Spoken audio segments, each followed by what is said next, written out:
Mheshimiwa Rais wa Zanzibar na Mwenyekiti wa Baraza la Mapinduzi kwa kunialika kushuhudia tukio hili muhimu kwa mustakabali wa Zanzibar na kwa taifa letu kwa ujumla.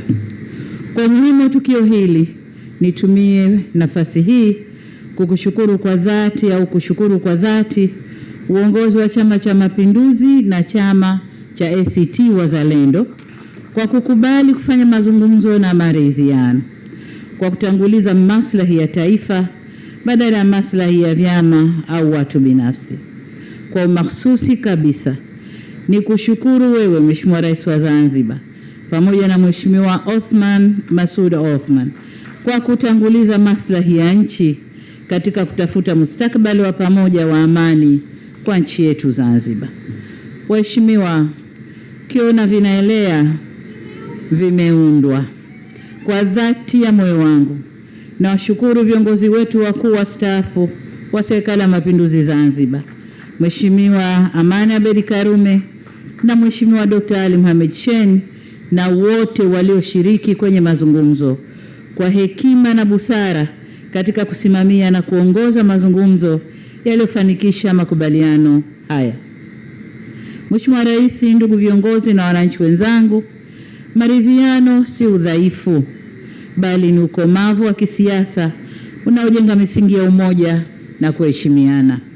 Ni ishara kwamba viongozi wanaweza kutofautiana kwa hoja, lakini wakakubaliana katika mambo ya msingi ya uendeshaji wa nchi, kujali maslahi na ustawi wa wananchi na nchi kwa ujumla.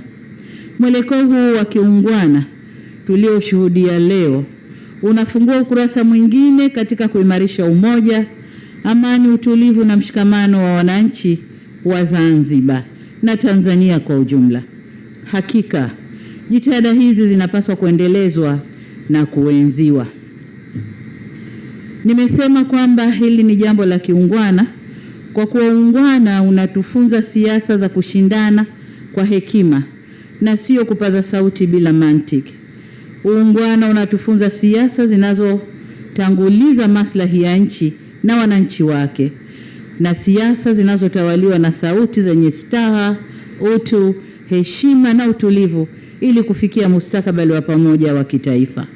Uungwana hutufunza au hautufunzi kiburi na kutosikilizana. Wananchi wetu hawahitaji vurugu wala mivutano ya kisiasa isiyoisha. Wananchi wetu wanahitaji amani, usalama na utulivu. Shauku ya wananchi wote bila kujali vyama vyao ni kuona serikali ikiwapa huduma bora za kijamii, ikiimarisha shughuli zao za kiuchumi na kukuza ajira katika mazingira yenye ustawi. Kazi ambayo kwa hapa Zanzibar imetekelezwa vyema chini ya serikali moja wa kitaifa katika miaka iliyopita. Na hii ndio furaha ya wananchi. Kwa maana nyingine, naweza kusema kuwa penye siasa za chuki na mivutano, baraka za maendeleo hutoweka.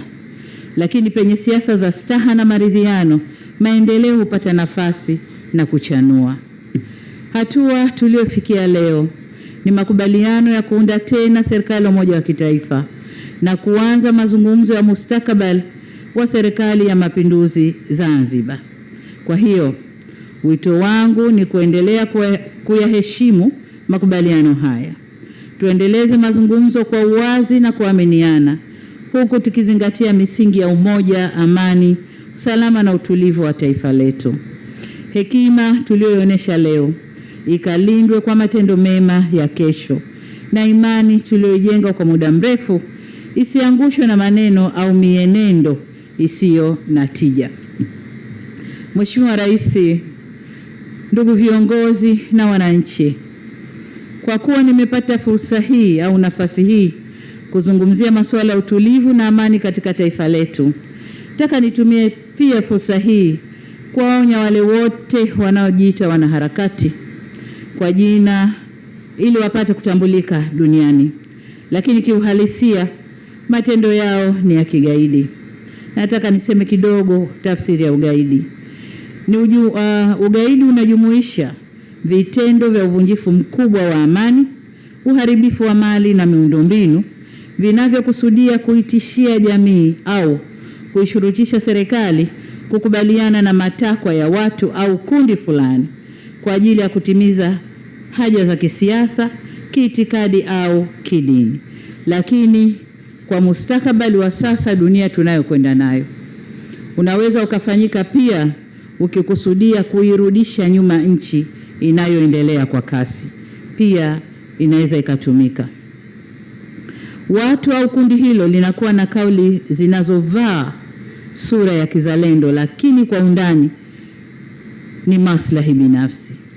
Mtu anayeipenda nchi yake kiukweli huijenga na sio kuibomoa.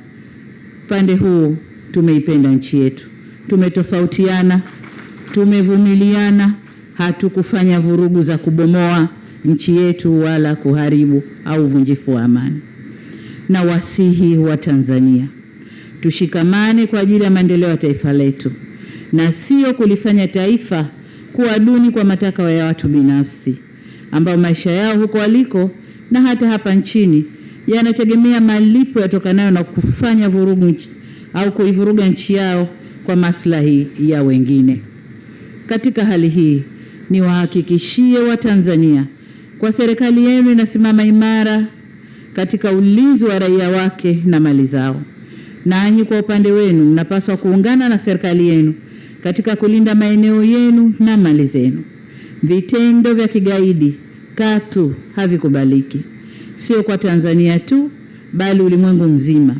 Hivyo basi, niwaonye kwa mara nyingine wale wote wanaojishughulisha na vitendo hivyo kwamba taifa lolote duniani hutumia nguvu ya dola kuhami raia wake na kulinda heshima yake. Nasi Tanzania kama taifa hatutasita kufanya hivyo. Mheshimiwa Rais, ndugu viongozi na wananchi wenzangu, napoelekea kumalizia hotuba yangu, nataka niwahakikishie kwamba serikali ya Jamhuri ya Muungano wa Tanzania itaendelea kuunga mkono juhudi zote zenye dhamira ya kulinda amani, kuendeleza umoja wa muungano wetu na kuimarisha ustawi wa wananchi wetu. Zanzibar ikiwa na amani, Tanzania inakuwa salama. Hapa naomba nisisitize na kusema amani ni mtaji, maridhiano ni daraja, na wananchi ndio sababu ya uongozi wetu. Hatuna budi kuwatumikia kwa amani na utulivu. Nimalizie kwa kurejea maandiko ya Qur'an au Qur'an tukufu katika Surat Al-Hujarat aya ya 10 yanayotukumbusha kuwa waumini ni ndugu na kutekeleza kupatanisha baina ya ndugu. Waumini ni ndugu na ndugu hutekeleza kupatanisha baina yao wenyewe. Lakini pia katika mafundisho ya Biblia takatifu Mathayo 5:9 yanasema, heri wapatanishi, maana hao wataitwa watumishi wema wa Mungu. Mafundisho haya yote yanatuhusia kuwa kuleta amani, kujenga maelewano na kulinda umoja ni wajibu wetu mbele ya Mwenyezi Mungu. Hali kadhalika ni matakwa ya kikatiba na miongozo mingine ya kibinadamu. Hivyo basi, niwaombe tena viongozi na wananchi wote wa Zanzibar na Jamhuri ya Muungano wa Tanzania kwa ujumla, tuendelee kushirikiana, tukitanguliza uzalendo, tukilinda amani na kuomba Mwenyezi Mungu atupe hekima, uvumilivu na unyenyekevu, na tuongoze katika njia sahihi ya kulinda makubaliano haya kwa manufaa ya Zanzibar na taifa lote kwa ujumla. Asanteni sana kunisikiliza. Asante. Asante sana Mheshimiwa